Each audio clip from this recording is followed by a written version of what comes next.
Seigneur, et je me souviens, j'avais fait tellement de dégâts que ma mère disait qu'elle avait regretté de m'avoir porté dans son sein et qu'elle avait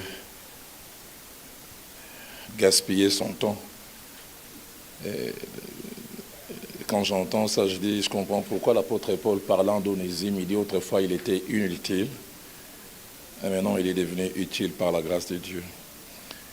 Et, Pasteur Trésor, merci. Ma prière est que Dieu m'aide à me maintenir et à toujours garder les caps. Et je pense que je peux tenir avec aussi vos prières. Amen. Alors je ne suis pas venu seul ce matin, je suis venu avec celle qui m'accompagne depuis 27 ans et avec elle nous avons eu 4 filles. Et Dieu commence à nous faire grâce. D'ici là, on va commencer à consommer quelques dots. Et puis tenir aussi les petits-enfants. Pasteur Ken doit faire un peu patience par rapport à ça. Et je peux inviter Maman Viviane à s'élever.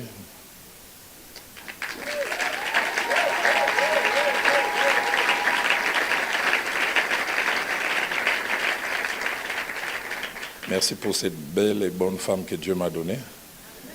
J'ai entendu un frère me dire un jour, il a surpris une conversation, un frère est rentré et dit, Maman Viviane,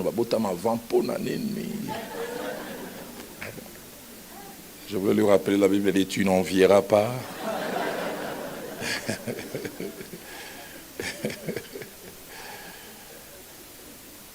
Et grande est ma joie de revoir Pasteur Béa. J'ai écouté juste les quelques dernières questions auxquelles il répondait. J'ai 3 passages des Écritures à vous proposer. Ce matin, tous les 3 passages sont tirés du livre d'Exode.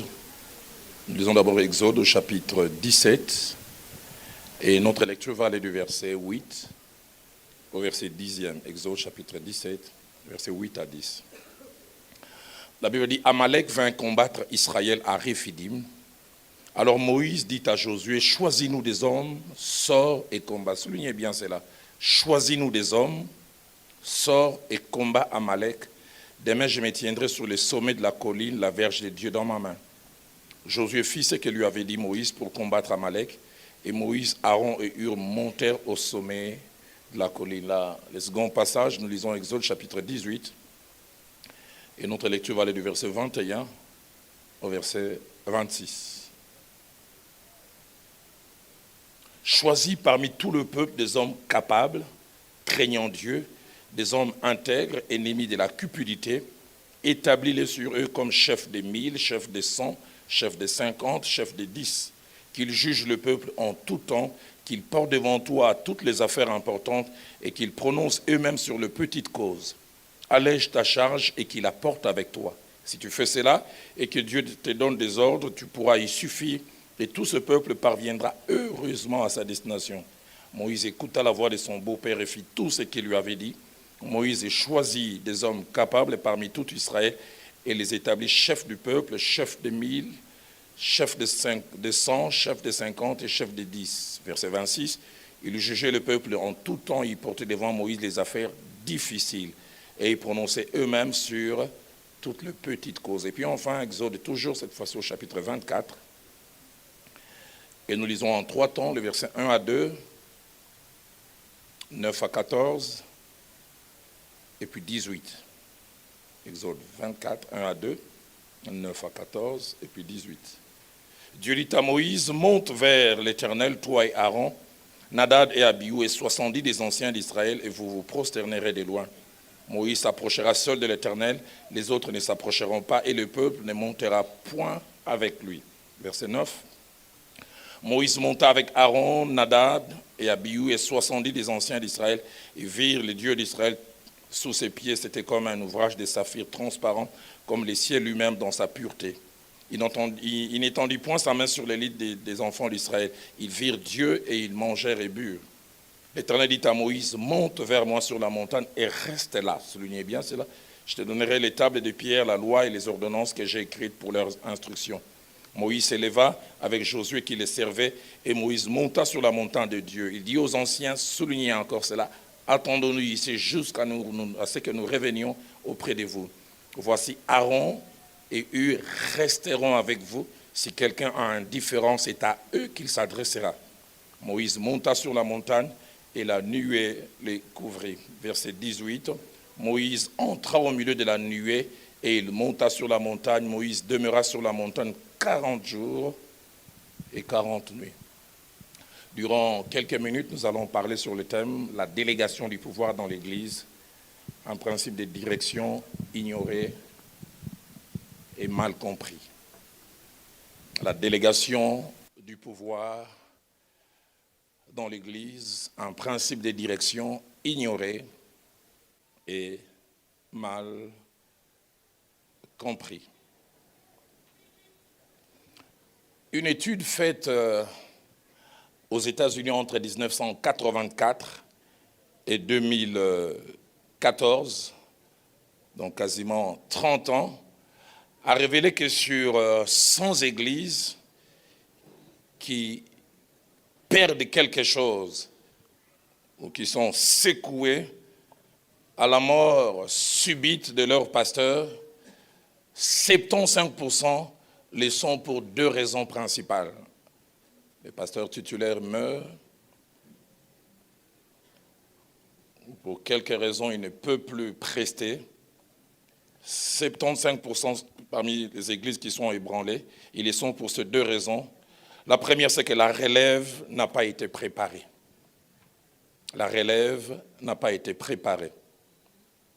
La deuxième, c'est que la relève a été préparée soit mal ou soit au mauvais moment, rapidement, à la va-et-vite. Et déjà, à ce niveau, je voudrais faire mention de quelques vérités, j'en ai fait ressortir 4. La première, c'est que la relève ne s'improvise pas, elle se prépare. La relève ne s'improvise pas, elle se prépare. Et deuxièmement, si la relève se prépare, quelqu'un doit y penser, et au bon moment. Quelqu'un doit y penser, et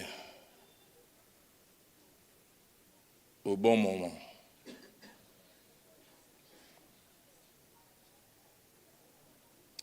Troisièmement, préparer la relève coûte. Ça coûte énormément. Ça coûte à celui ou celle qui doit faire ce travail. Ça coûte moralement, ça coûte émotionnellement, ça coûte spirituellement. Bref, ça coûte, ça demande du temps, ça demande de l'énergie. Jésus-Christ préparant la relève, un jour, ils étaient moins performants. Il a dit, jusqu'à quand vous supporterai-je? J'ai l'impression que je m'investis en vain, parce qu'on n'a pas toujours les résultats tout de suite. Mais ce n'est pas parce que quelqu'un n'est pas performant maintenant qu'il le sera. Jamais.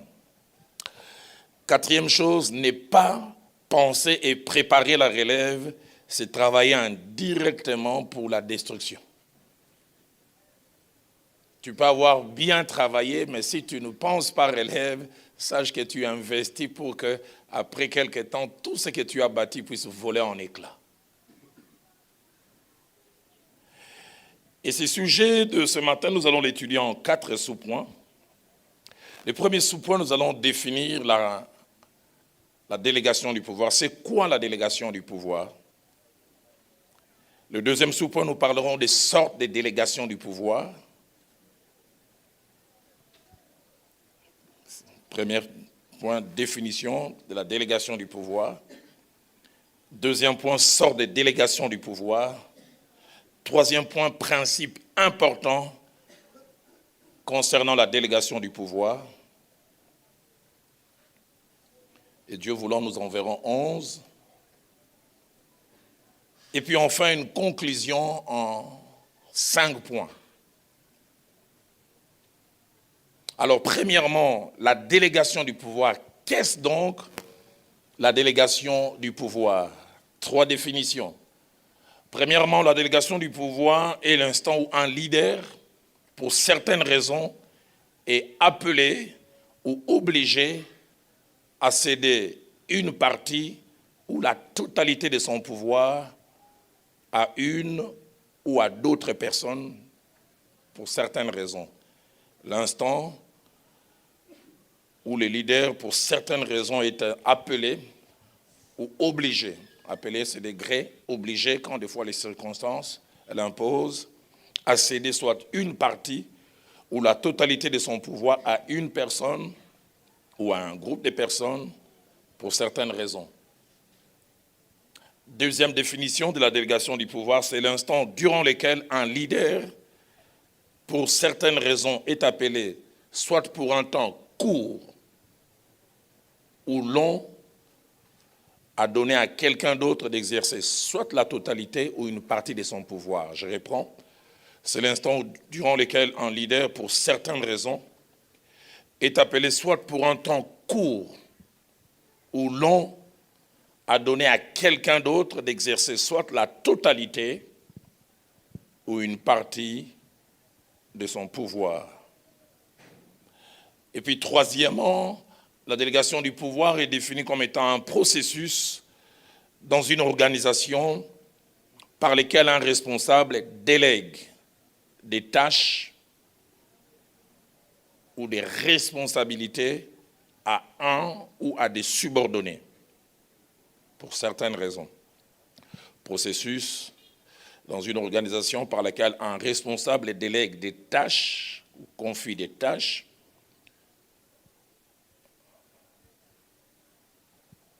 à un subordonné ou à d'autres personnes pour certaines raisons. Alors déjà, à ce niveau, je me dis, chaque fois qu'il y a délégation du pouvoir, il y a deux camps ou deux parties. Il y a premièrement les délégants, c'est-à-dire celui qui délègue les pouvoirs, celui qui confie des tâches. Et deuxièmement, il y a les délégataires, celui à qui l'on confie le pouvoir ou on confie des tâches. Deuxième point, sortent des délégations du pouvoir. Si la délégation du pouvoir est une réalité, il n'y a pas qu'une seule façon de déléguer les pouvoirs, il y en a trois principalement. Le premier type de délégation du pouvoir, c'est que le leader est présent, mais il cède pour un temps, court ou long, son pouvoir ou confie des tâches, le plus souvent partiellement. Il est présent, mais il cède pour un temps, court ou long, son pouvoir ou confie des tâches, le plus souvent partiellement. Cet exemple, c'est celui que nous avons mentionné dans Exode chapitre 17, versets 8 à 9. Israël a quitté l'Égypte, ils sont en route vers la terre promise. Ils pensent, ils rêvent d'un voyage paisible. Et dans cette équipe, à part peut-être Moïse qui a eu certaines formations à cause de son titre princier d'avant, la plupart d'entre eux n'étaient que fabricants de briques, parce que c'est le travail qu'ils faisaient, ou certains fermiers, gardiens d'animaux, qui pensent à un voyage paisible, et puis là, subitement, un problème inattendu arrive. Et souvent, quand j'enseigne, ou que j'essaie d'enseigner sur le leadership, j'ai dit que les leaders doivent s'attendre à des problèmes non prévus. Subitement, ils sont l'objet d'une attaque. Et le plus étonnant, on ne voit pas Moïse réunir les gens. Et qu'est-ce qu'on va faire? Directement, il propose des solutions. Problème impromptu, et il est obligé de faire quelque chose. Et là, Moïse déjà pratique la délégation des pouvoirs. J'en parlerai tout à l'heure. Une activité à la fois nécessaire, mais comme nous le verrons, qui peut être un couteau à double tranchant, qui peut être dangereux. Il dit à Josué, sors et combat et choisis des hommes. Moi, je vais monter sur la montagne. Il est présent, mais il confie des tâches. Sors et combat et puis choisis des hommes. Quelqu'un peut venir lui souffler à l'oreille. Moïse, bon, ça va poni ma bé, tout fit. De son choix dépend notre avenir. Nous le verrons tout à l'heure, mais ça montre Moïse et fait confiance. Il dit même pas choisis et puis viens vers moi. Montre-moi, je vais vers. Kingoto la kotate. Il veut lui dire ton choix sera mon choix. Les personnes que tu vas choisir, j'avalise. Je reviendrai sur cela tout à l'heure pour dire quel genre de leader vous êtes? Est-ce que vous faites confiance à vos collaborateurs? Leader présent, mais il cède. Choisis. Si Louis II dit, choisis-nous des hommes, sors et combat. François Couron dit, choisis des hommes capables de nous défendre et va combattre les Amalécites. Deuxième type de délégation du pouvoir, c'est que le leader n'est pas présent, mais il cède les pouvoirs et les tâches totalement.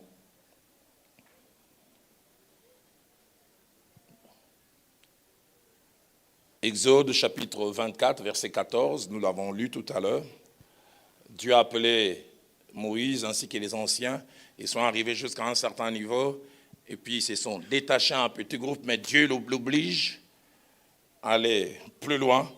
Écoutez ce que Moïse dit dans Exode chapitre 24, verset 14. Moïse dit aux anciens, attendez-nous ici jusqu'à ce que nous revenions auprès de vous. Et écoutez ce qu'il ajoute.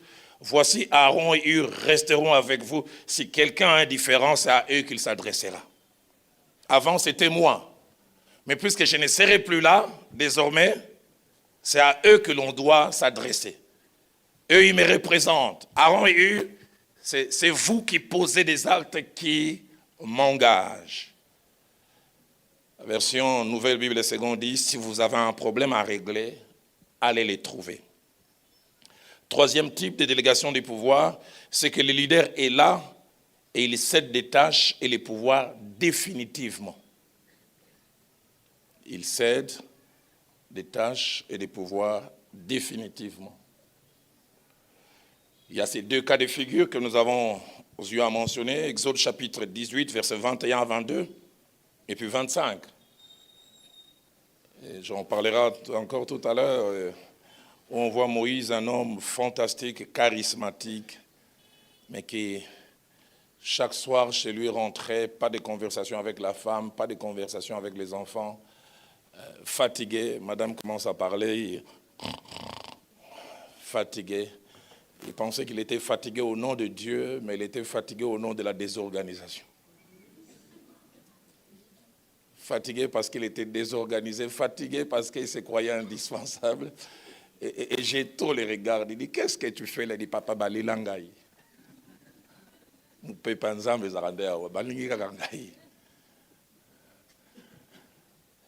Et j'ai trop lui dit, ce que tu fais là n'est pas bien. Il dit, choisis parmi le peuple des hommes capables. Aide-moi à dire à ton voisin, tu n'es pas le seul capable.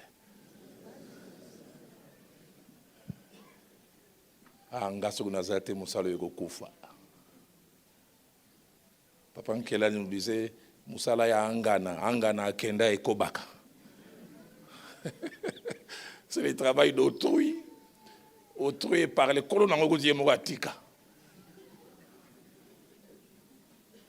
Choisis parmi nous des hommes capables, craignant Dieu, des hommes intègres, ennemis de la cupidité. Il dit, établis-les comme chefs de 1000, chefs de 100, chefs de 50 et chefs de 10.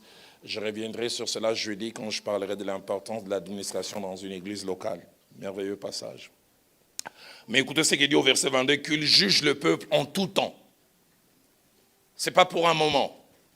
C'est une tâche que tu cèdes. Désormais, ça sera leur responsabilité, qu'ils jugent le peuple en tout temps.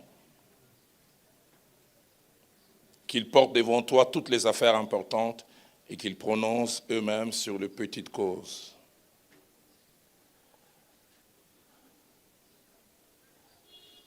La version des Sommeurs dit, ils seront en tout temps à la disposition du peuple. C'est ce qu'ils vont faire. Et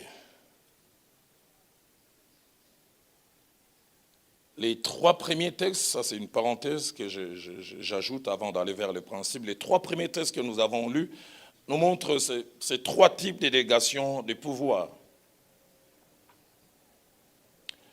Le premier, c'est dans Exode 17, 8 à 9, où on voit un choix libre accordé à celui à qui l'on a délégué.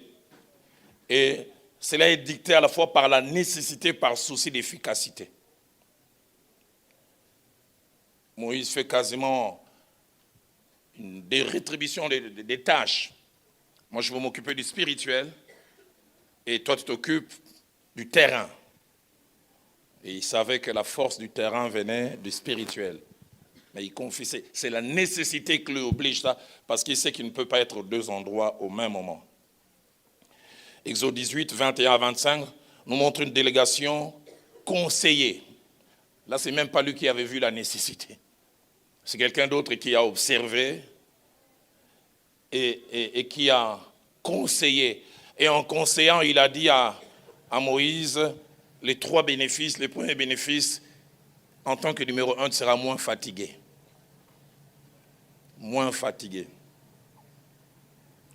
Deuxièmement, ça va aider qu'il y ait une plus grande implication de personnes dans l'œuvre de Dieu. Et troisièmement, ça sera un bien pour le peuple. Imaginez-vous, il venait 10 000. Certains n'avaient pas d'activité. Jusqu'au soir, Moïse ne les recevait pas parce qu'il a reçu seulement 220. Et tu étais 221e. En tout cas, ce qui est le Lobokende. Tu peux revenir 10 jours, on ne te reçoit pas. Mais quand il y a des chefs de 1000, des chefs de 100, des chefs de 50, des chefs de 1000, de 10, tout le monde peut être reçu et le peuple peut être satisfait.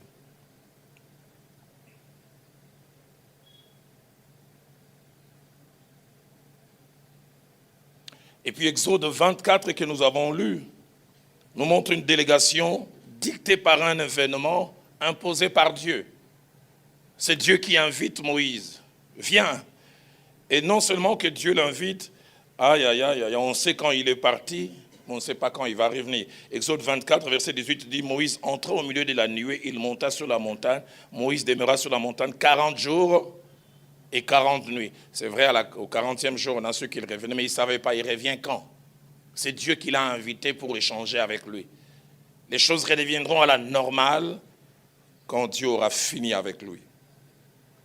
Cela m'amène au troisième point, principe sur la délégation, principe important sur la délégation du pouvoir. Premier principe, c'est qu'il y a des moments où la délégation du pouvoir s'impose à nous et même est une obligation. Quels sont ces moments? C'est surtout l'indisponibilité du leader.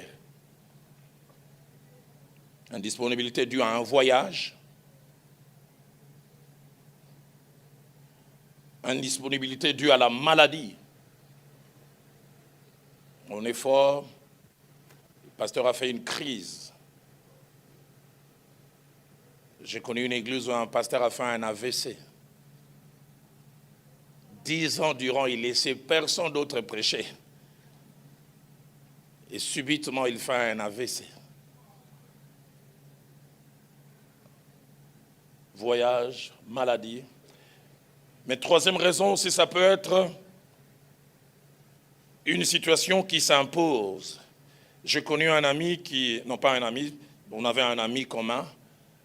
Il était pasteur dans une église à Bukavu. Je me souviens comment il me parle. Il a quitté Bukavu au mois de juillet 1998, vers le 20, le 25, avec l'idée de faire 2 semaines à Kinshasa et de retourner à Bukavu continuer l'œuvre.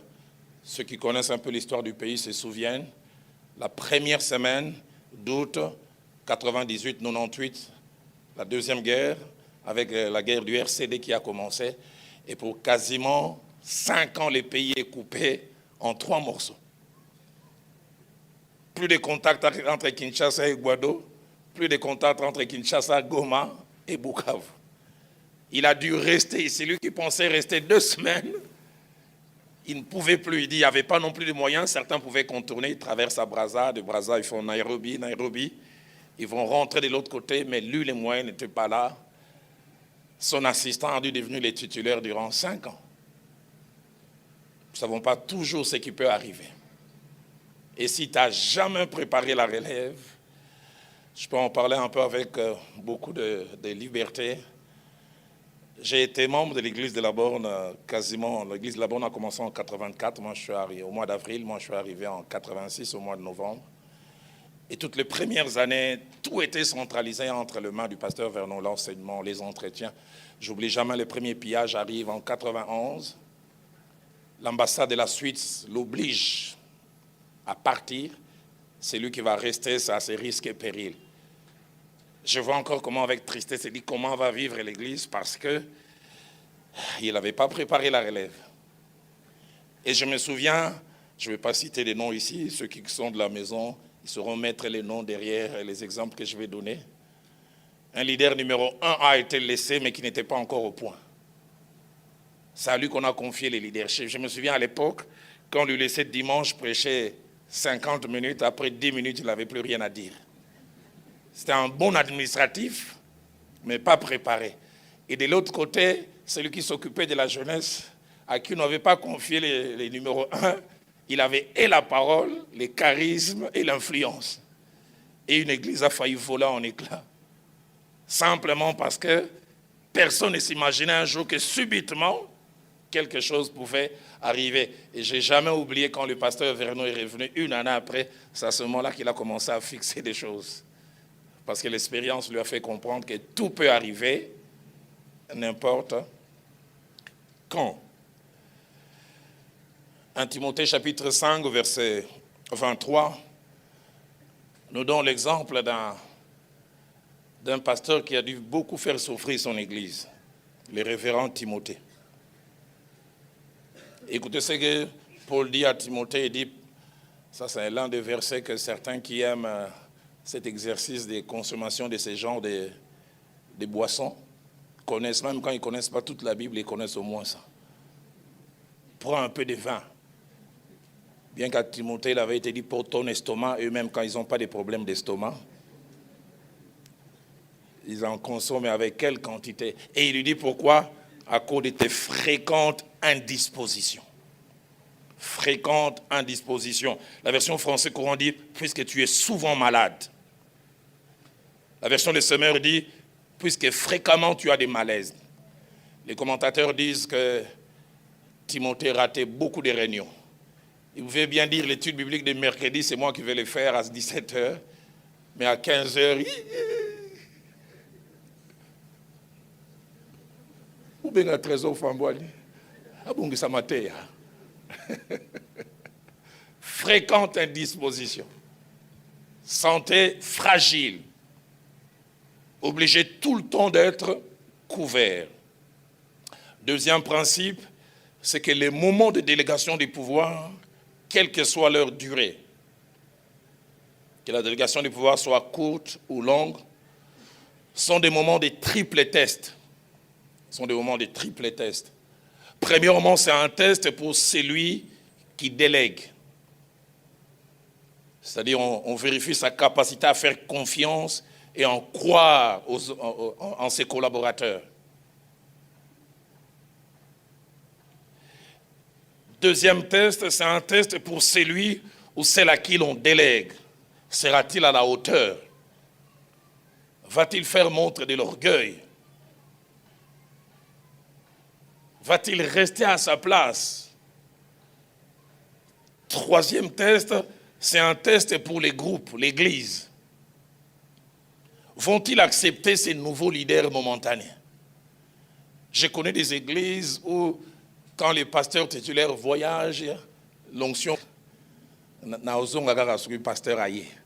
Une église de 1000 membres, chaque dimanche, je pensais avoir 600. Pasteur Vernois Zonga. Parce qu'il y a comme un attachement au leader. Des fois, pas mauvais, aussi peut-être à cause de la qualité de la nourriture. Donc, un vrai test aussi pour les groupes.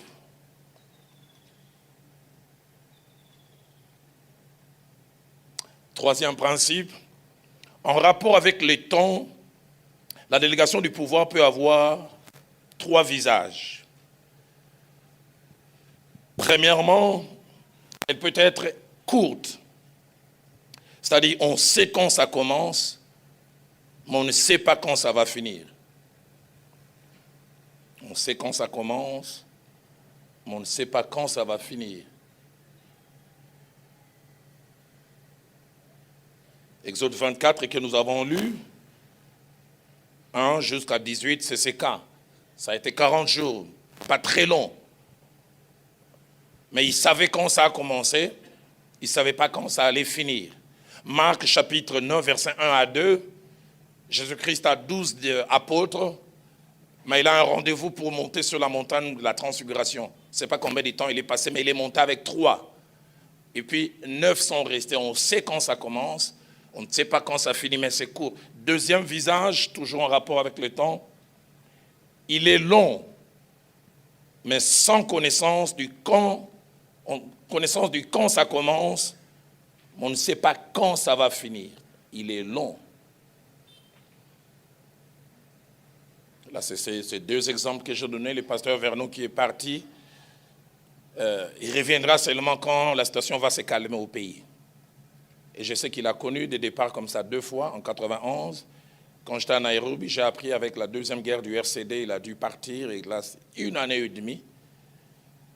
Donc, délégation du pouvoir longue, connaissance du quand ça commence, mais on ne sait pas quand ça va finir. Troisièmement, longue, mais avec connaissance du quand ça va, quand ça commence, mais quand aussi ça va finir. En décembre 2003, au début, je pense vers les 5 et les 6, le pasteur Vernon m'appelle. Au bureau, il dit, Dalo, je vais partir en Suisse et aux États-Unis, je vais faire ma tournée annuelle. Parce qu'en tant que missionnaire, après chaque 5 ans, il devait retourner visiter les églises qui le prenaient en charge aux États-Unis pour récolter des fonds. Il dit, je pars de décembre jusqu'au mois de juin. Et il me laissait l'église pour quasiment 6 mois. C'est à partir de ce moment-là que je commençais à avoir des chutes de cheveux et la barbe blanche. J'ai découvert que les meilleurs prédicateurs sont ceux qui prêchent de temps en temps. On te laisse un dimanche, tu fais un succès et tu commences à dire quand il m'a laissé 6 mois comme ça, et je n'oublie jamais les jours où il va me laisser partir. Il dit, Dalo, sur les 6 mois, ça fait 4 dimanches. Tu ne laisseras personne d'autre. Et chaque mercredi aussi, c'est toi. Et chaque vendredi, je voudrais que tu enseignes à 80%. J'ai calculé 6 mois fois 4, 24 dimanches, 24 mercredis. Est-ce que j'ai suffisamment de cartouches? Quelqu'un a dit, quand il y a des jeunes trop ambitieux dans l'église qui pensent qu'ils se connaissent, ne les laisse pas un dimanche. Donc c'est les 8 dimanches d'affilée. Les 6e dimanche, on a bizili rao.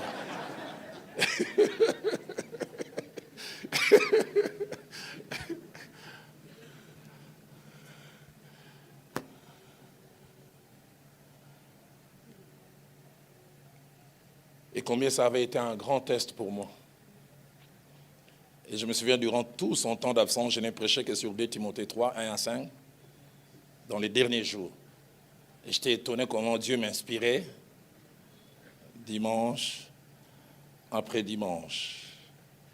Que Dieu nous aide. Ça peut être long, comme j'ai dit, avec la connaissance du quand ça commence et puis quand ça va finir. 4e principe, qu'elle soit longue, plutôt quelle que soit la longueur et la durée de la délégation du pouvoir, et cela par rapport au leader numéro 1, la délégation du pouvoir est une réalité à 4 signes. Premièrement, la délégation du pouvoir pour les leaders numéro 1 démontre la sécurité intérieure. Je délègue parce que j'ai la sécurité intérieure.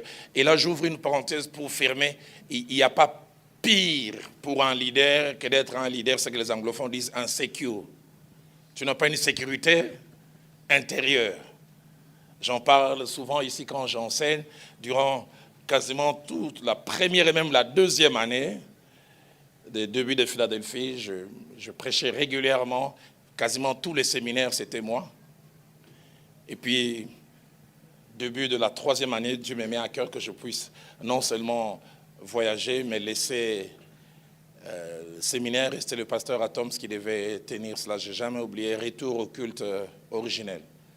Avant midi, après midi, avant midi, c'était de l'autre côté. Je recevais des images. Feu Alain Molota apportait des enseignements fantastiques. Et l'après-midi, c'était le pasteur Atoms. Chaque fois des paris où j'étais, le premier jour, pasteur, il y a plus de gens que quand toi tu es là.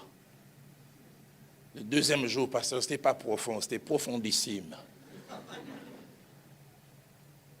Et j'oublie jamais le 5e jour, le séminaire fini. À Paris où j'étais, j'ouvre mon mail samedi matin, je vois un frère qui est maintenant à Kisangani. Les thèmes, les titres restaient Kebana Messi. Attention à Messi. Et puis il écrit, il dit, vieux, qui ça niveau à Matéa, pour petit à Matisse, il est colo. Batou barobo sanayo. Si tu manques de sécurité intérieure, ngai mo na zongeli yango. Pitio na ulia sur lisangote. Si tu es à côté d'un leader numéro 1, pose la question, dis, c'est pas moi, le pasteur Daloma dit de poser la question, est-ce que tu as la sécurité intérieure? J'entends un qui t'a dit, bon de la ponangaï. Et si tel est le cas, prie vraiment pour lui.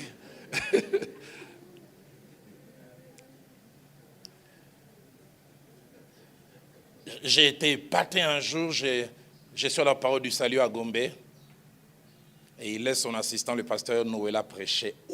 Quel message! Et je vois mon aîné, pasteur Jean-Claude, monter et dire, mais Noëlla, toi tu dors avec Dieu ou bien tu dors avec nous?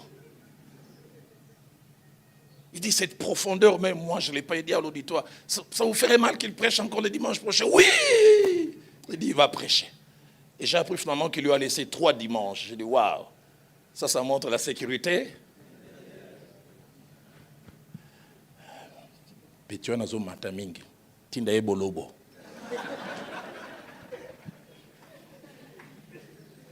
Et l'homme de Dieu viendra, Dieu m'a mis à cœur. Dieu ne t'a pas mis à cœur, c'est toi qui as eu à cœur. Dieu m'a mis à cœur que tu ailles à Boulungu. Signe de sécurité intérieure. Deuxièmement, par rapport au numéro 1, la délégation du pouvoir, c'est un signe de confiance et de la foi qu'il a envers ses collaborateurs. Et combien il est bon des fois comme collaborateur de sentir que ton leader te fait confiance, qu'il a foi en toi. Des fois nous avons des leaders qui sont comme ces papas de la tribu de mon épouse. Ce papa dit parce que son épouse s'est plaignée. Un garçon est là, t'es bien, on le barre l'autre côté. Mais sur le maquillage, bébé, l'obelinga, il dit non, moi... Mes compliments, c'est le silence. Quand j'ai rien dit, ça veut dire, c'est bon. Mais quand tu as raté, je te le fais sentir. Donc tes compliments, c'est le silence. Donc quand il dit rien, ça veut dire,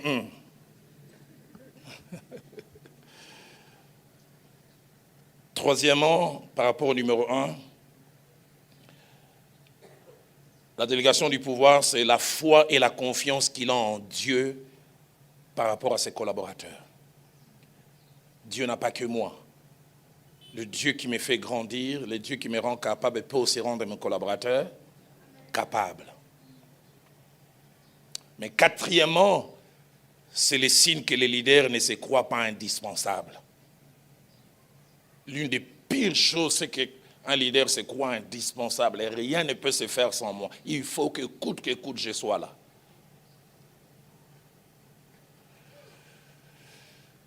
Cinquième principe, lorsqu'elle est pratiquée, qu'elle soit courte ou longue,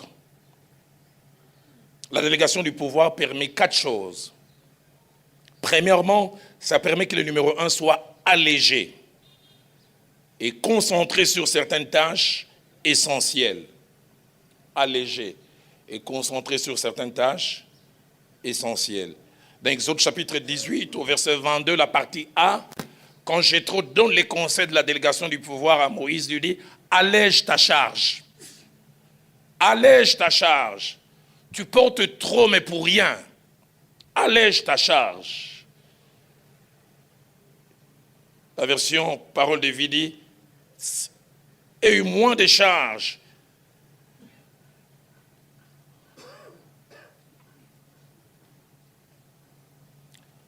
Jamais oublié ce jour où le pasteur Vernon m'appelle et dit, tu es mon assistant. Je ne viendrai recevoir les gens qui mardi au bureau.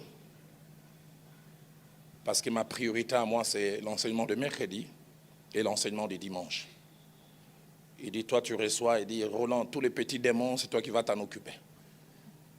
Je venais des fois au culte de mercredi, la voix rauque cassée. Au nom de Jésus, bima, bima, bima. Il dit, si je suis dans les bima, bima, et après si je dois prêcher, ça risque d'être un problème. J'oublie jamais, dimanche, je prêche au premier ou au deuxième culte. À la fin du deuxième culte, lui et moi, on salue les gens. Tel problème, voyez Dalo. Tel problème, voyez Dalo. Voyez Dalo. 12h30, il monte dans son véhicule, il part. Le plus tôt, j'ai retourné à la maison. C'était vers 15h30 et 16h, et c'est sûr, mon épouse disait, gloire au Seigneur.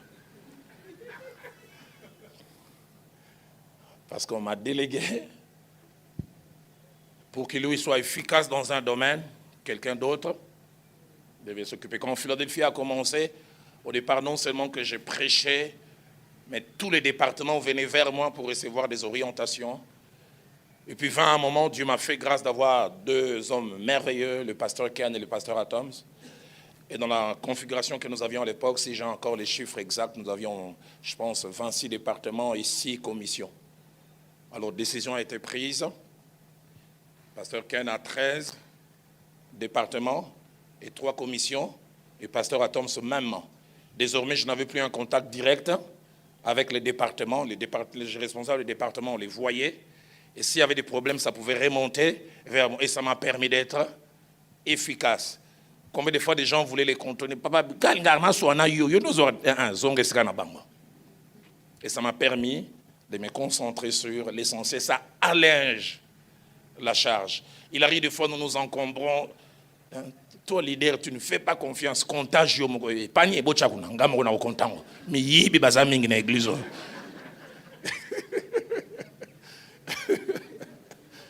Tu termines de prêcher, après les cultes, des gens t'attendent pour les entretiens. Panier Bossimbate. Allez, toi et madame. Okokoufa, papa.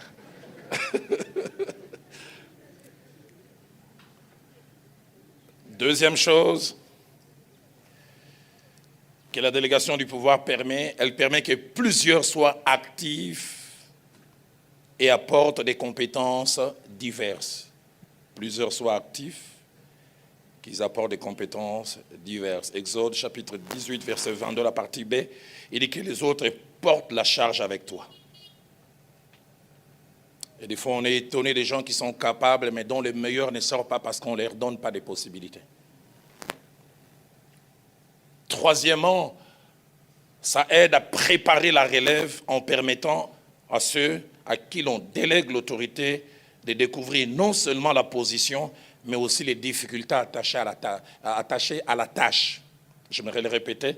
Ça permet de préparer la relève en permettant à ceux à qui l'autorité est déléguée de découvrir non seulement la position, mais aussi les difficultés attachées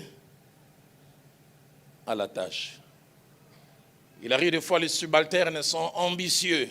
Ce qu'il fait, je peux le faire. Mais des fois, il faut leur déléguer les pouvoirs. Jésus avait 12 disciples et puis il doit monter sur la montagne de la transfiguration avec 3.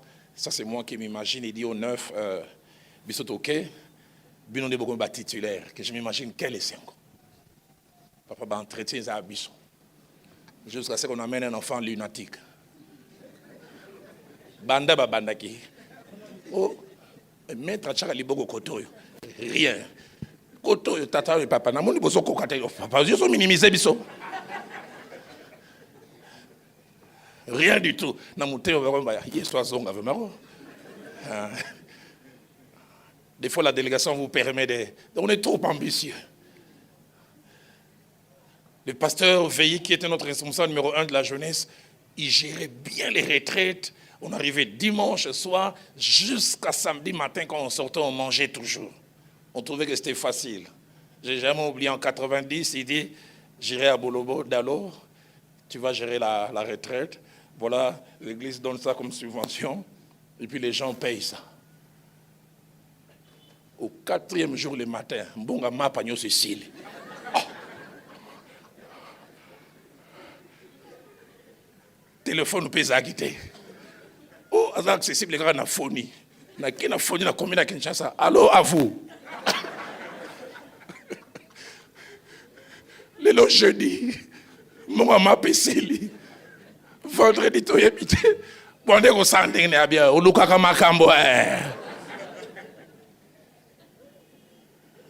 Et puis là, il m'a montré des techniques. Et tu sais, souvent, je vois Papa Berry Ilunga. J'ai contacté telle personne qui nous a dit, les termes n'existaient pas. J'ai dit, au fond, il y a mémoire. Hein?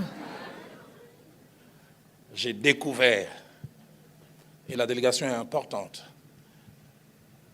Elle permet. Des fois, les gens voient que c'est facile. Mais il faut les placer. Je parlais de 2003. Le pasteur Vernon me laisse la direction de l'église.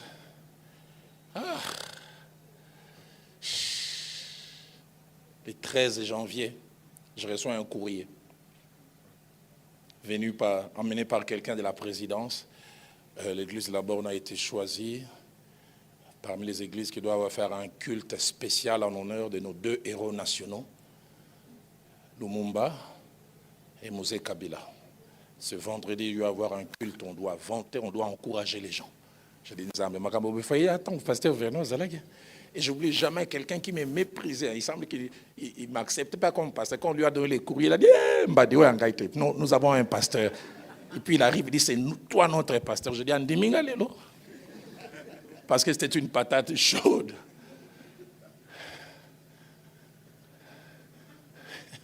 J'envoie un mail au pasteur Vernon. Il me répond, il dit, je suis en vacances, ne me dérange pas. Décide. La nuit du 16 au 17, là, Viviane peut être oubliée. 2h du matin, j'étais comme Mosé Kabila dans Outenika. Je regardais les ciels. Parce que quand j'essaie de dormir, je vois où me ménoter, j'allais à Makala.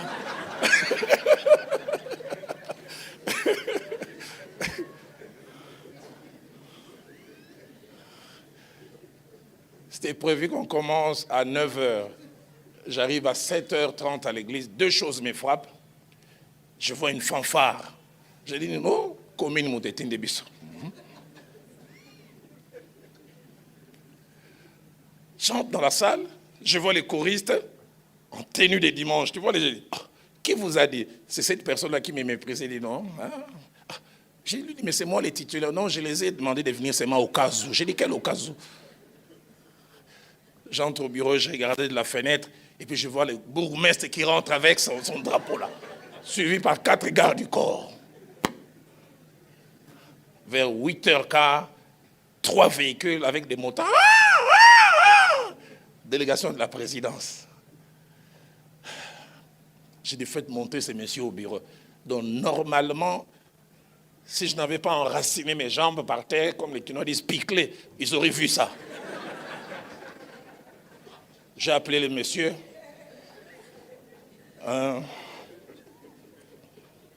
Vu notre doctrine, ces genres de cultes, en tout cas, on ne peut pas faire. Ça, c'est pas à mon niveau, c'est à un haut niveau. Moi, je vais appeler, toi, tu parles. Je dis, donne. Dans le cœur, je dis, combien? Je ne savais pas sur qui j'allais tomber au téléphone. Et je tombe, c'était le directeur du cabinet du président. Calmement. Moi, je suis protestant. Voici, nous aimons les pays. Nous avons un culte le soir. On peut prier pour les pays sans qu'il y ait ça. Mais il dit, écoute, passe-moi celui-là. Il faut respecter leur doctrine. Je n'ai jamais oublié. Ils sont rentrés. À 9h, j'ai pris un petit déjeuner copieux. J'ai dit, je vais dormir 30 minutes. Quand j'ai ouvert les yeux, il était 16h. J'ai compris comment j'étais sous stress. Des fois, on aime la position, mais la délégation vous permet de découvrir les côtés. Combien de fois n'ai-je pas reçu des coups de fil du pasteur Ken? papa, marche à ma catholique et ça. Culte, tout ça là. N'a vu papa, il y a une titulaire.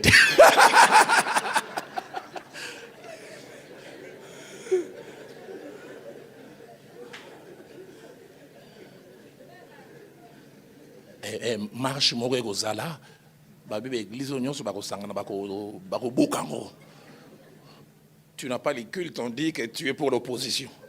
Tu as les cultes, l'opposition dit que faire?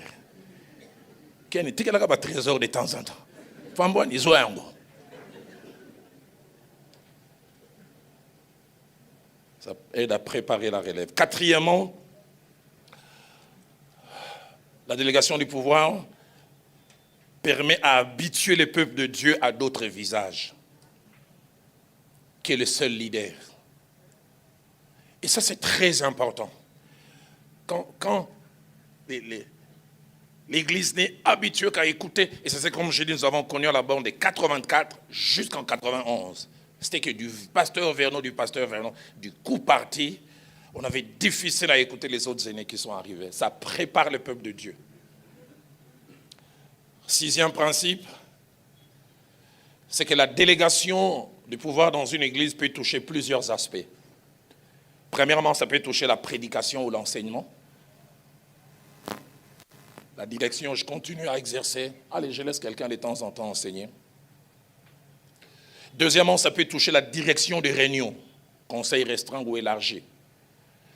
J'ai vu comment les pasteurs Vernon, entre 2004 et 2006, on me vient un peu se souvenir, on assistait aux réunions du comité, c'est le pasteur Vernon qui dirigeait, mais quand il rentre de ses voix, je dis, désormais d'alors, je suis le pasteur titulaire, mais les réunions du comité, c'est toi qui vas les diriger. Nous préparions avec lui l'ordre du jour, mais c'est moi qui dirigeais les réunions, il demandait même la parole et c'est moi qui accordais. Donc, délégation, mais au niveau de la direction. Troisièmement, au niveau de la représentation. Je suis invité à tel, non, je ne vais pas, soit notre visage. Ça permet aussi que les autres voient. Ah, à part le pasteur Dalo, il y a le pasteur Ken. Il n'y a pas le pasteur Dalo, il y a le pasteur. Attends, la représentation. Quatrièmement, la communication. C'est-à-dire, des fois, des choses importantes, tu ne les fais pas toi-même. Tu laisses quelqu'un en parler. Ça lui donne un pouvoir, une autorité aux yeux des gens. Cinquièmement, la gestion des finances. Quand l'église là-bas, on a commencé, la gestion était tellement, j'en parlerai un peu jeudi, administrative était rigoureuse, et c'est le pasteur Vernon qui avait la dernière signature. Un département peut initier un bon, une deuxième signature vue par l'équipe du comité économique, et puis l'administrateur fait l'avant-dernière signature, et c'était le pasteur Vernon qui signait en dernier. Mais ça demandait beaucoup de choses parce qu'il fallait vérifier. Est-ce que pour tel marché, ils ont demandé, comment on appelle ça, 3, 4 proforma, et ça lui prenait du temps. Et finalement, il a dit, écoute, Dalo, moi, c'est la prédication du dimanche, fais-le, mais fais-le bien. Je ne veux pas apprendre qu'il y ait des problèmes. Donc, désormais, il m'a confié la signature. Privilège, mais aussi grande responsabilité. Mais ça lui a permis, lui, d'être déchargé. Donc, ça peut aussi toucher les finances. Et puis enfin, dernièrement, ça peut toucher les actes d'engagement. Je lui permets de signer PO. Quand je ne suis pas là, il peut signer. Et sa signature a autant de valeur que la mienne. Septième principe, c'est septième, c'est ça? Non, sixième, c'est la délégation peut avoir plusieurs visages. Bon, allez, notez les chiffres selon vous. Alors, septième chez moi, si c'est sixième chez vous, allez-y dans cette direction. Plusieurs raisons font que certains ne pratiquent pas la délégation du pouvoir. Plusieurs raisons. Et parmi ces raisons, j'en ai mentionné 7. La première, c'est l'ignorance. On n'a jamais connu son existence ni son importance. Et là, comme j'en parlerai aussi jeudi, les études, des fois, sont d'une grande importance. Vous avez été à une faculté de théologie, à un institut biblique, ça vous expose. Certains ne pratiquent pas par ignorance. Deuxièmement, l'insécurité, la peur du leader de partager les pouvoirs ou l'autorité. L'insécurité ou la peur du leader de partager le pouvoir ou l'autorité. Troisième raison, c'est l'absence de modèles. On n'a pas été exposé à un modèle qui déléguait. La plupart des fois, nous reproduisons ce à quoi nous avons été exposés. L'apôtre Paul a dit à Timothée, tu as suivi de près mon enseignement, mais il montre aussi ma conduite. Plusieurs ne pratiquent pas parce qu'ils ont manqué de modèles. Quatrième raison, c'est des mauvais exemples et des mauvaises expériences dans le passé, soit personnelles, soit d'autres personnes. Quelqu'un a fait une mauvaise expérience avec un assistant. Ngaï, assistant Ngaï, jamais.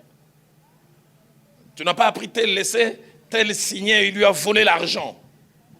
Mauvais exemple, soit personnel ou d'une autre personne. Cinquièmement, absence de foi et de confiance en ses collaborateurs. J'en parlais tout à l'heure vers la fin. Combien ça fait mal une église qui existe depuis 5 ans, 10 ans. On peut comprendre au début, l'église est jeune, les gens ne sont pas aguerris, mais chaque fois que tu t'absentes, quelqu'un de l'extérieur doit venir.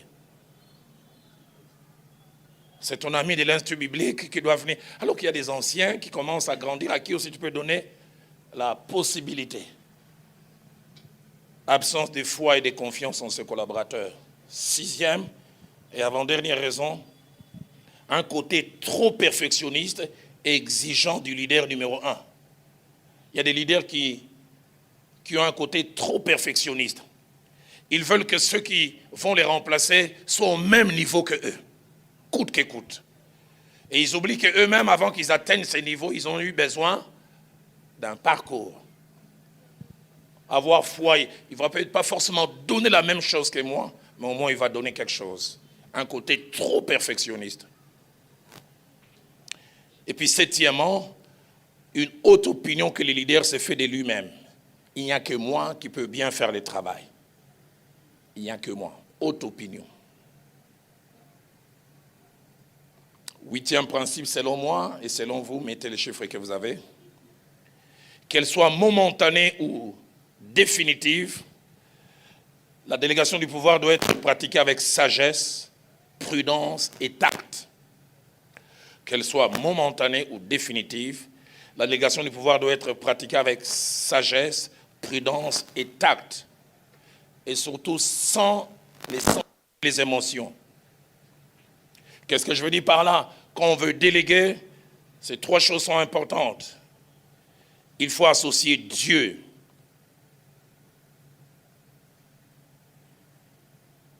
Deuxièmement, la délégation du pouvoir peut être un couteau à double tranchant. Le pasteur Verneau disait, quelqu'un peut en une prédication, en une semaine de délégation, détruire ce que vous avez bâti en 20 ans.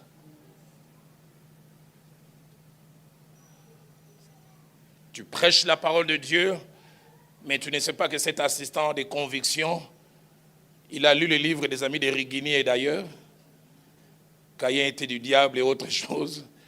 Il en a toujours été imprégné. Toi, tu n'as jamais su ça.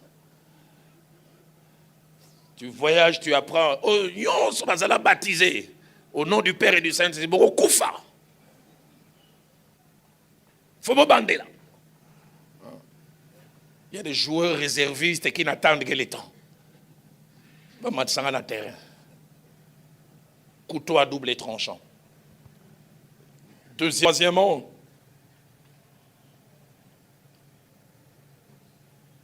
ça peut être dangereux pour ces 3 raisons. La première, on laisse les pouvoirs à quelqu'un de déloyal, d'ambitieux et mal intentionné. Je reviendrai tout sur la loyauté tout à l'heure vers la fin. À quelqu'un de déloyal, ambitieux et mal intentionné. Le pasteur Verneau m'a dit cette phrase et ce principe que je n'ai jamais oublié. Il est dans l'œuvre de Dieu. Si vous avez la possibilité d'avoir des gens loyaux et compétents, vous êtes bénis. Loyauté et compétence. Mais deuxièmement, il a dit, si finalement vous devez avoir des gens qui n'ont qu'une seule qualité, il dit mieux vaut la loyauté que la compétence. Il disait ceci, il dit, la loyauté, soit on l'a pas. Mais la compétence, on peut la créer. Quelqu'un qui est incompétent mais qui est loyal, garde-le. Tu peux t'investir et l'incompétent devient compétent. Mais quelqu'un qui a seulement des compétences et qui n'est pas loyal ne les prend. La loyauté est d'une grande importance. Très, très grande importance.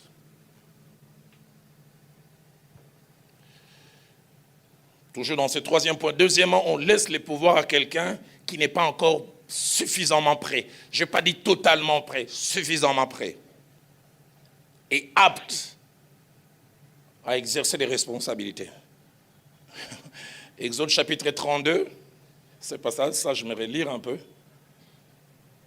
Versets 1 à 6, et puis 22 à 23 nous montrent combien Moïse a failli perdre tout son investissement en 40 jours et 40 nuits. Dieu l'invite sur la montagne, il laisse la direction à qui? Exode 32, 1 à 6, puis 22 à 29. Il laisse la direction à qui? À Aaron. Il revient quelques jours après, il trouve le peuple nu, en train de faire des orgies. Moïse n'en revient pas. Et les combles, c'est quand il vient, il demande à Aaron, qu'est-ce que tu as fait ce peuple? Il dit, c'est un peuple au courroie. Mitou ma casse, Moïse. Mais mitou ma casse, on a géré à Bangout. Comment moi je l'ai géré, toi tu n'arrives pas? Quelqu'un a dit, en 40 jours et 40 nuits, il y a eu le veau d'or. S'il était resté une année, il aurait trouvé vide, Bazon d'Égypte.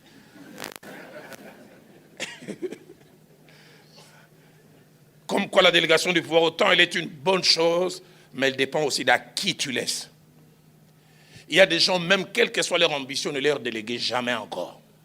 Vous les protégez et vous protégez l'œuvre. Tu laisses Aaron, tu vas tout perdre. Un jour, j'arrive dans une église, un jeune homme, son pasteur prêchait, il dit, ah, pasteur, Azaro, chômé. Onction Azaro Pola, je me suis retourné, j'ai dit, pété au Pola, les sous. Ambitieux. Troisième, toujours dans ce troisième point, c'est laisser la position et les pouvoirs à quelqu'un qui peut faire votre honte. Parce que pas aguerri. Marc 9, 14 à 19. Quelle honte de la part de Jésus. Quand il descend, ses disciples n'arrivent pas à guérir. Il s'est réclamé de Jésus, mais incapable. Et je me suis toujours étonné pourquoi Jésus les a blâmés en public. Il voulait un peu se protéger aussi. Il ne les a pas pris en aparté. Il dit, jusqu'à quand vous supporterez? J'aurais été à la place des disciples. Papa, t'as tout quitter. Il fallait mettre sur le moupanzi. Il voulait se protéger aussi. Jamais oublié la première fois, le pasteur Vernon m'a envoyé à l'extérieur en 2002. Il était invité au Gabon.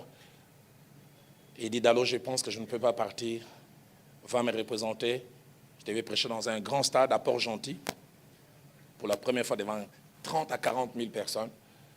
Mais il dit, s'il te plaît, Dalo, travaille. Les gens me connaissent. Ils connaissent à quoi je suis capable. Travaille.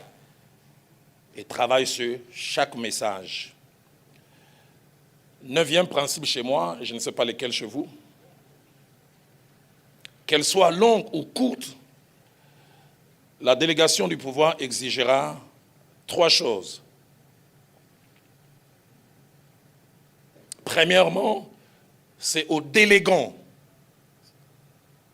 c'est-à-dire celui qui donne la position, de renforcer l'autorité du délégataire. L'autorité du délégataire, c'est-à-dire celui à qui l'on confie la délégation, dépend du délégant. Tu communiques la foi dans le peuple de Dieu. Je vais partir pour 3 semaines, mais l'ancien va continuer à tenir l'église. Je le côtoie dans les méditations, c'est un homme profond. Vous serez surpris. C'est toi qui communiques la foi. Bon, Nazo Kende, Bo se débrouiller, moi, l'Iota Komeka, mais Nazo Melate Nazoya. Les gens ne l'écoutent pas avec foi et confiance. Nombre chapitre 27, verset 19 à 20. Moïse doit partir et Dieu, qui connaît l'importance du côté visuel, il dit à Moïse, tu placeras Josué devant les sacrificateurs et devant toute l'assemblée et tu lui donneras des ordres sous leurs yeux. Et il ajoute, tu les rendras participants de ta dignité afin que toute l'assemblée des enfants d'Israël écoute. Pour que Nombre 27, 19 à 20. Dieu veut dire à Moïse, les gens l'écouteront si tu les rends, permettez-moi le terme, écoutable. C'est à toi de préparer les cœurs et les oreilles des gens à l'écouter. J'aime ce que la version française courant dit. Tu en feras ton successeur sous leurs yeux. Tu lui communiqueras une partie de ton autorité afin que tous les Israélites lui obéissent. Deuxième chose que toujours le délégant doit faire, il doit accompagner les délégués par ses conseils,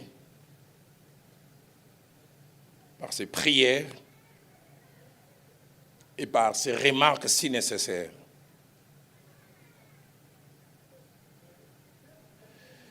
Et puis troisièmement, les délégants doivent faire montre de patience, car il est possible que celui ou celle à qui l'on délègue les pouvoirs ne soit pas toujours performant du coup. Patience. 10e et avant-dernier principe chez moi, je ne sais pas lequel chez vous, c'est que la délégation du pouvoir, surtout lorsqu'elle est momentanée, peut être une source de problèmes émotionnels et psychologiques pour celui ou celle à qui l'on a délégué. La délégation du pouvoir, surtout lorsqu'elle est momentanée, peut être une source de problèmes émotionnels, je rigole déjà à cause de ce que je vais dire dans la suite, et psychologiques pour celui ou celle à qui on a délégué le pouvoir. Pourquoi c'est un problème psychologique et émotionnel? C'est que quand on t'a délégué, tu es sous le feu de l'action, mais quand le délégant revient, tu dois retourner dans l'ombre. Et ce n'est pas toujours facile. Je me souviens, c'est 6 mois où j'ai prêché de décembre jusqu'en juin. J'étais chaque jour, ça m'a fait même du bien, ça m'a épanoui. J'ai pris même un peu du poids, malgré le stress. Et quand le pasteur Vernon revient au mois de juin, je récupère mes prières d'ouverture, mes prières de clôture, mes présentations d'enfants. Émotionnellement. Je me souviens, ça c'est mon aîné, pasteur Marcel Bomboko, qui m'avait dit, il me dit, il est qui n'a pas d'alonga dans la raboy, ça la paye en gros, sinon tu es au koufa. Il dit, ce qui me parle, il voyager, il a un bureau, il a un compte à rater, il a un gaï. Il a un bureau à mon aîné.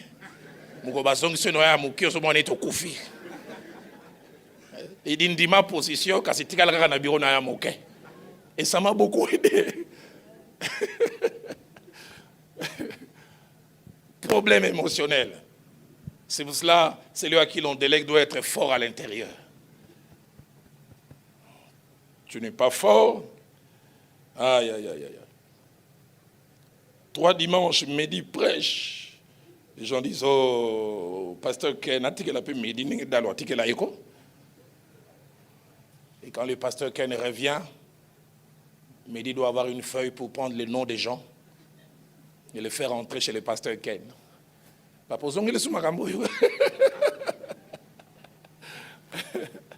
Problème émotionnel, problème, et ça demande beaucoup de force à l'intérieur. 11e et dernier principe, c'est que la Bible est remplie d'exemples des pratiques de la délégation du pouvoir. Plein d'exemples. Exode 17, verset 9e que nous avons lu, 8 à 9, Moïse qui délègue à Josué. Exode 18, 21 à 26, Moïse qui délègue aux 1000, aux 100, aux 50 et aux 10. Genèse 24, 1 à 4, Abraham qui délègue à Eliezer le pouvoir d'aller choisir une épouse pour son fils. Quelle responsabilité! Le bonheur de mon fils dépend de ton choix. Genèse 24, 1 à 4. Genèse 39, 4 à 6, Potiphar qui laisse tout ce qu'il y avait dans sa maison entre les mains de Joseph. Genèse 39, 4 à 6. Genèse 41, 40 à 41 et puis 55. Les pharaons qui délèguent à Joseph. Les gens viennent aller voir. Il dit, il n'y a que le trône qui va nous séparer, mais pour tout le reste qui est attaché à la direction, C'est toi qui conduis toutes choses. C'est toi qui diriges toutes choses. Luc chapitre 10, verset 1er, Jésus qui envoie les 70, 2 à 2. Et l'apôtre Paul était, avant l'apôtre Paul, Actes des Apôtres, chapitre 6, 1 à 4, j'en parlais encore mieux jeudi. Les 12 délègues, ils avaient tout entre les mains, les côtés spirituels et la table. Mais quand ils voient que ça ne va pas, ils délèguent. Nous voulons nous occuper de la prière et de la parole, vous occupez-vous de la table. Délégation même définitive. Et l'apôtre Paul, comme je dis, c'était un grand champion de la délégation. Actes des Apôtres, chapitre 19, verset 22, là, il dit, Paul envoya en Macédoine 2 de ses aides, Timothée et Érastre. Allez à ma place. 2 Timothée, chapitre 4, verset 12, il dit, j'ai envoyé Tychique à Éphèse. Mais j'aime surtout, et notez bien ce passage, je le trouve fabuleux. 1 Corinthiens 14, verset 17. Qu'est-ce que l'apôtre Paul dit? Pour cela, je vous ai envoyé Timothée qui est mon enfant bien-aimé et fidèle dans le Seigneur. Waouh, écoutez la suite. Il vous rappellera quelles sont mes voies en Christ et quelle manière dont j'envisage l'Église. Il communique même la foi aux Corinthiens. Il dit, c'est un vrai enfant en moi. On sent la loyauté, quelque chose qui les lie. Il dit qui est mon enfant bien-aimé et fidèle dans le Seigneur. Il dit, vous rappellera mes voies. Il prêchera comme moi. Il a une capacité d'analyse comme moi. Que Dieu nous donne des vrais fils. Pas des ambitieux qui viennent s'attacher à nous par rapport à tout ce qu'ils peuvent retirer en étant à côté de nous. Tite chapitre 1er verset 5. Il dit, j'ai été laissé en Crète afin que tu établisses les anciens selon l'ordre que je te donnais, que selon mes instructions, tu règles ces choses. Et je termine en concluant. Ma conclusion, je la donne en 6 points. Le premier point de ma conclusion, c'est qu'il est conseillé soit de ne pas ou de moins déléguer au début d'une église. Les études ont montré que pas beaucoup avant 3 ans. Moins, aussi possible, pas déléguer. Parce qu'il est toujours bon au début d'une église que les gens s'identifient à un berger. Que les gens avalent la vision. Sinon, comme je dis, si tu as quelqu'un qui a une autre vision, les gens commenceront à écouter plusieurs sons des cloches. Il est conseillé, ce sont des études qui ont montré ça, dans la vie des églises, moins déléguées, aussi possible, pas les 3 premières années. Deuxièmement, il est anormal aussi qu'après plus de 5 ans d'existence, qu'une église, en cas d'absence de son pasteur, ne fasse pas confiance au serviteur intérieur. Lorsque cela arrive, ça envoie un double message. Le premier message à l'église, je n'ai pas de personnes capables. Message indirect, je n'ai pas de personnes capables. Deuxième message, c'est au leader, je ne crois pas en vous. Cela peut entraîner frustration et découragement. Troisième chose dans ma conclusion, la vraie et bonne délégation est faite avec des vrais fils, ayant comme caractéristique la loyauté. Combien il est bon de laisser à des gens et tu peux dormir paisiblement. Pas que tu sois toujours obligé, malgré les décalages horaires tu es au Canada. Sur message de 50 minutes, même quand tu as suivi 40 minutes, tu n'es pas apaisé. Il faut que tu aies 50 pour y aller à la bombe.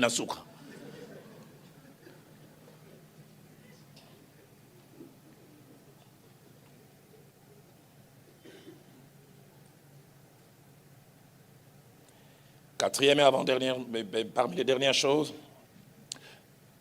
c'est que bien qu'un couteau à double tranchant, la délégation profite au leader numéro 1. Ça profite au leader numéro 1. D'abord physiquement, plus de repos. Émotionnellement, moins de charges et de stress. Tu divises le stress. Le stress que tu veux pour toi, 100%, tu retiendras peut-être 40%. Et les autres, ils portent que des hommes de Dieu qui font ce que les anglophones appellent le burn out. En français, on appelle ça comment? Il y a un terme là. Surménage. Surménage. Que des hommes de Dieu qui sont surmenés. Acte 6, 2 à 4, j'en ai fait mention, je reviendrai sur cela jeudi. Pierre s'élève, il dit, il n'est pas convenable que nous laissions la parole de Dieu pour servir aux tables. C'est pourquoi choisissez-vous cet homme de qui nous rend un bon témoignage. Et il dit, nous confierons, nous chargerons de cet emploi et nous continuerons. 5e et avant-dernière chose dans ma conclusion, c'est qu'avec les dégâts qu'elle peut causer, si elle est mal pratiquée, mieux vaut ne pas l'exercer que mal exercer.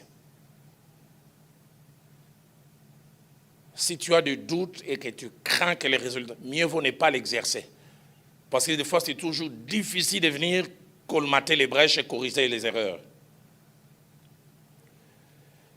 L'Église a peut-être 5 ans, 10 ans, mais tu sens que la loyauté n'est pas encore décelable. Garde. Ils vont crier, invite un ami. Ils vont crier, mais tu protèges l'œuvre. 6e et dernière chose dans ma conclusion, c'est que pour bien l'exercer,